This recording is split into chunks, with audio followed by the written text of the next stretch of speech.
Right, time to sew up the Christmas jumper dress. Got my hook, my wool, let's get started. So we need to find the very corner.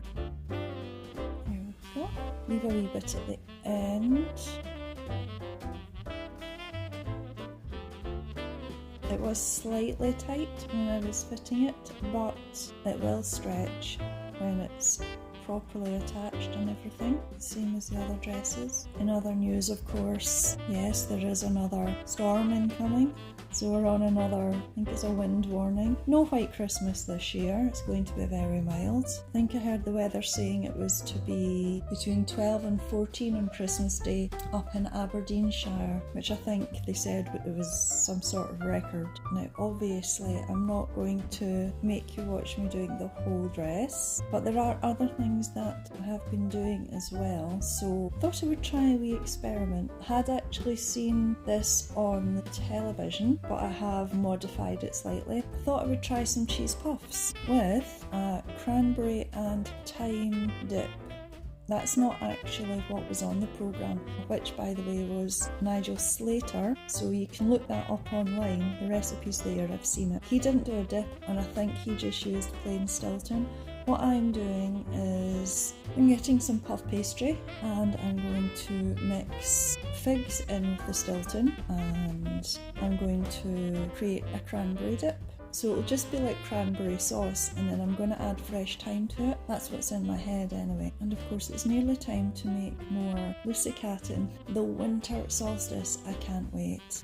To me that means it's practically summer. The days are going to start getting lighter again. So I have all my bits for Christmas, I think. I think all I need to do mostly now is relax. I did get myself one present. I saw it online. Do you know that way certain things get pushed in front of you by your phone?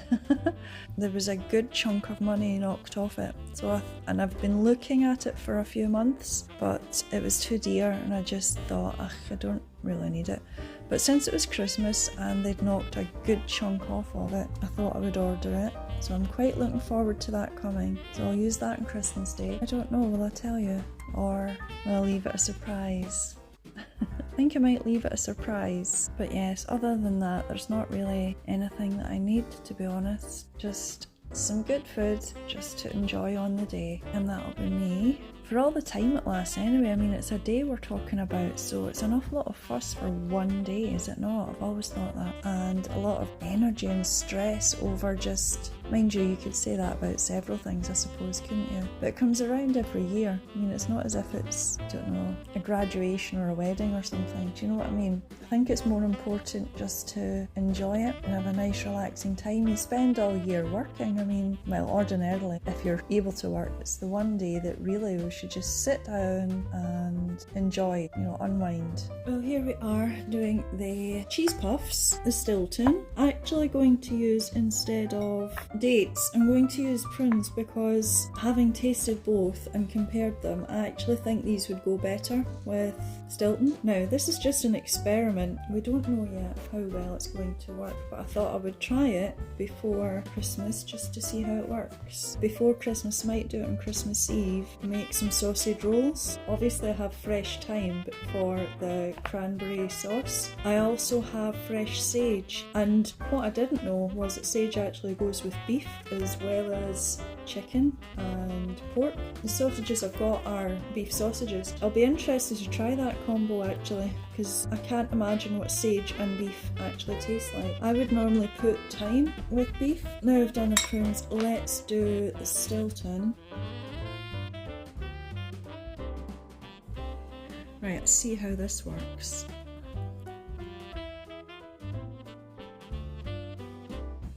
Nigel Slater's Stilton was quite creamy and mushy. This is crumbly and dry.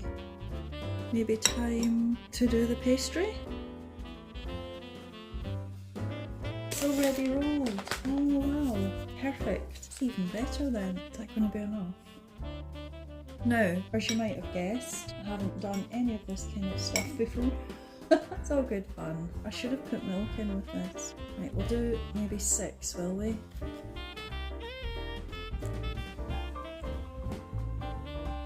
Good practice for Christmas.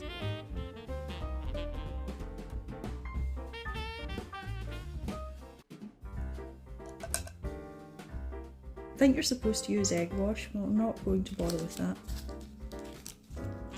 just now. Oh my god, it's sticking to the paper. Right, we'll just do this, right?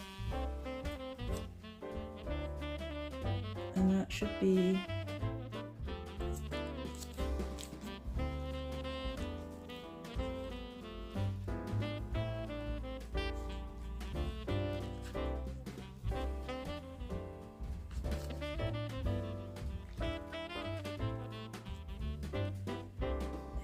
There's 2 done.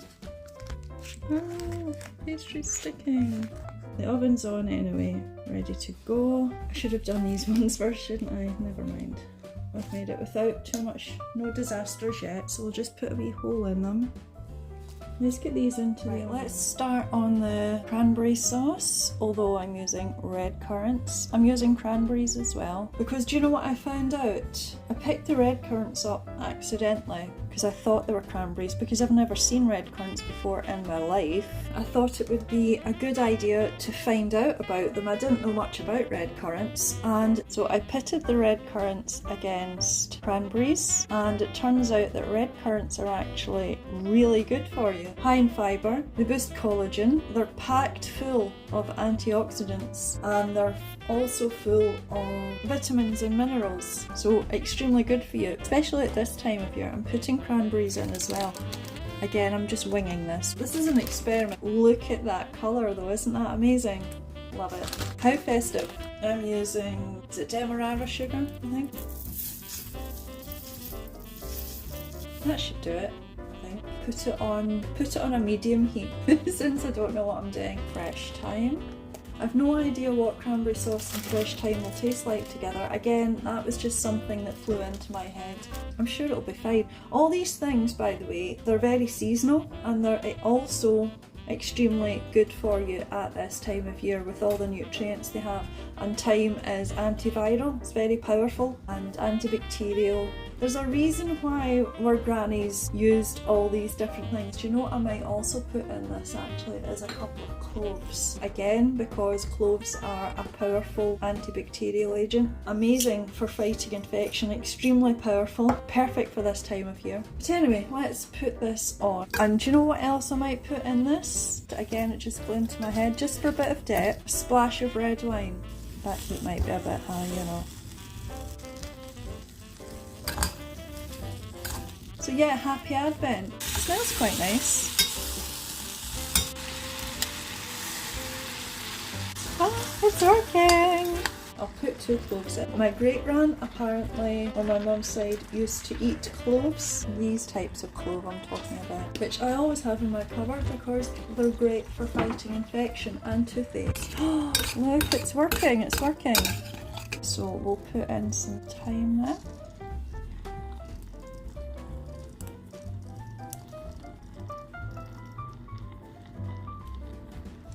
There we are, so I've taken it off the heat. I'm going to put a splash of red wine in that. Oh, that is going to be amazing, by the way. It's actually quite sweet for me. I think I'll put a few more berries in, you know. Hopefully the residual heat will melt then. Yeah, I think I put too much sugar in, it's too sweet for me. Anyway, I'll come back to you in a wee bit. There we have the cheese puffs. Now, it turns out that you do actually have to use a fork to pinch them in because they've opened right up, haven't they? However, I think they look kind of star-shaped in a way. There's a wee candle. Oh, and look, the dip. I put it in this wee espresso cup, handmade espresso cup that I'd got from a local artisan shop years ago. But isn't it pretty? I thought that would be quite fitting. I didn't really have anything else to put the dip in. The cheese puffs, by the way, are still roasting hot, so I don't really want to taste them right now, but let's have a taste of the dip. Really like that actually. You can really taste the thyme coming through. Lovely. I'll put it on this one. This one might have cooled down a bit more. Let's try that.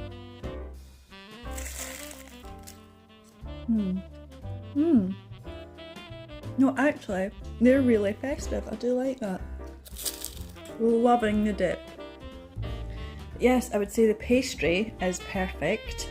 Cranberry goes really well with the Stilton. The Stilton is actually not overpowering. Definitely a success, I would say. It's a bit like sausage rolls, except I suppose vegetarian. So if you're vegetarian, that might suit you. I'll perfect it for Christmas, but on the whole, that's turned out well. I'm pleased with it. Phew! Right, that little experiment's done. Let's crack on with the Christmas jumper dress. Now, I don't think this will get finished in this vlog, but it will be ready for Christmas. So you're likely to see a reveal in the next few days. Just warning you. The little bolero jacket is on its way, but let's get this finished first. Yes, so Stilton and fig cheese puffs done. Cranberry and red currant dip with fresh thyme. I wonder what other culinary concoctions I can come up with before the end of the festivities. I do have beef there because, I don't know, for some reason I just prefer to have beef than turkey. I think I can get more out of beef, if I'm honest. I can get a few meals out of that. You can get stews and all sorts out of it, so even after the festivities are over, you know, going into January. So I only get a roast a few times a year. I'll get roast beef at Christmas, roast lamb in Easter, and what do I do in New Year? Sometimes I'll get a steak pie. I don't know this year whether I want steak pie or not. I haven't really decided. I might just have roast beef, you know. Let's get Christmas out of the way first, shall we? Anyway, just thought I would quickly jump on, give you an update on the Christmas jumper dress, and try another wee bit of seasonal crafting. But other than that, I'll leave the vlog here, and I'll catch you in the next one. I should imagine I'll do another one before Christmas gets here though, don't worry. Apart from anything else, I have to reveal this dress, don't I? Let's hope it really does fit. And it's not just an illusion. So anyway, I'll catch you in the next vlog then. Bye for now.